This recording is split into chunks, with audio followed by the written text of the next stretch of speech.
Hello and welcome to the first of our daily dose of awesome. I plan to be recording these each day for you. They're just short snippets about life, and hopefully by the end of the year we will have had 365 sessions of the daily dose of awesome, as long as I can keep this momentum up.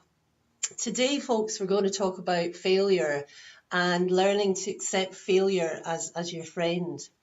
Do you know, I love this quote. It's by J.K. Rowling, and it says, "You might never fail on the scale I did, but it is impossible to live without failing at something, unless you live so cautiously that you might as well not have lived at all, in which case you fail by default."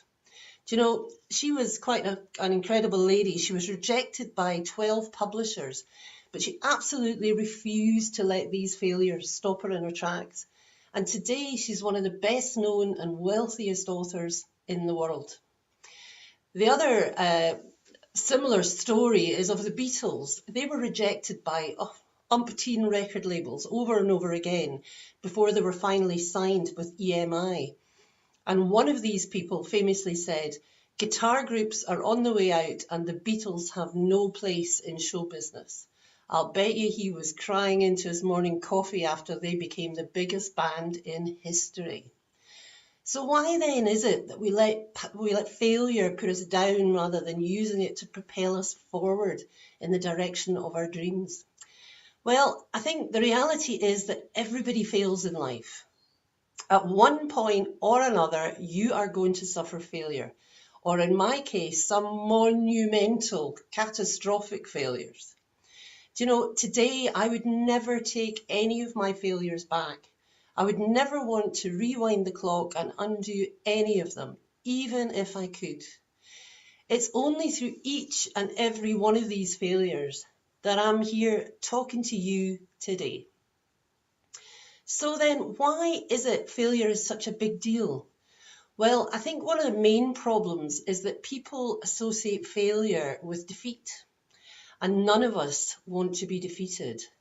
We don't want to admit that we were wrong, and our ego goes into absolute meltdown when we fail, as we worry so much about what other people might think. Do you know, failure is often looked upon as the end of the road, the finish line of a big plan or a dream that was just not meant to be. It could be the failure of a business, a grand plan, or a dream you were trying to bring to life, or it could be the failure of a relationship. And whilst that failure can and may take its toll on you mentally or physically or emotionally or all three, if you realise that it may not be the end of the road, but merely a fork in the road, then things may not look quite so glum. Think back to a time where you considered that you had failed. You felt you had screwed up big time. I'll bet you look back on that now and realise that without that failure, and your resulting change of direction, you would not be in any way where you are now. Failure gives us a chance, a real chance to reevaluate our priorities. Do you know, it gives us a chance to reorder the things that really, really matter to us. Failure may dent your mighty ego, at least for a little while, and you may find yourself in the hot topic of conversation amongst the local gossips for a bit.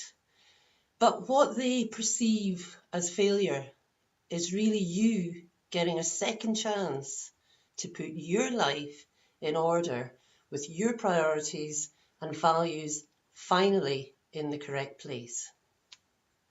I'll speak to you tomorrow, friends.